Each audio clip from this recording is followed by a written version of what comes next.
Los Torres house by Gros in Esplugues de Llobregat, Spain. The estate, Los Torres, was commissioned in the 1870s by the ancestors of the current owner. Originally built as a summer residence, it was later divided into 3 separate units and briefly used as a school during the Spanish Civil War.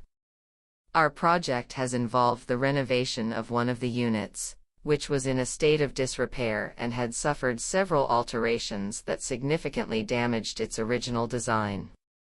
The first phase consisted of understanding the initial layout by consulting archival materials and conducting selective demolitions. We stripped the dwelling back to its foundational state, uncovering a hidden vault, sealed doors, and 4 different types of slabs, each representing different historical periods and indicating extensive modifications.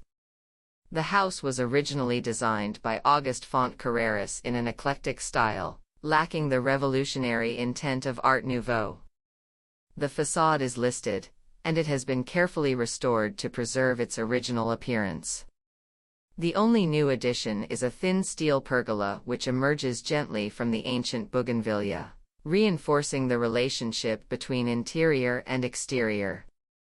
The new program and services have been introduced strategically respecting the main spaces, defined by structural vaults or coffered ceilings.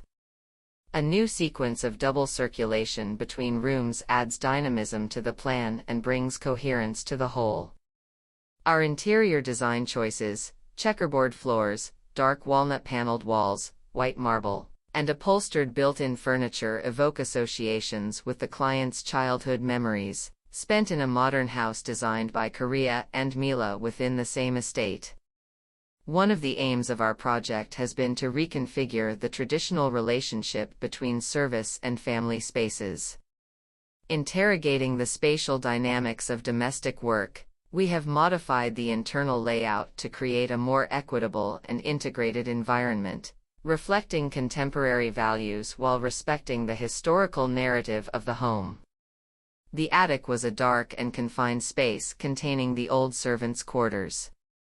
It was only accessible via a narrow spiral staircase connected to the kitchen. We have transformed this space by opening it up and connecting it with the main living areas, adding a sleek steel staircase and creating a dramatic double-height space. Occupying the gap of the old service staircase, an elevator has been introduced to improve accessibility. Energy efficiency has been significantly increased. The envelope has been insulated and the ground floor slab has been thermally upgraded during underpinning. In addition, the installation of solar panels and an ASHP system reduce energy consumption.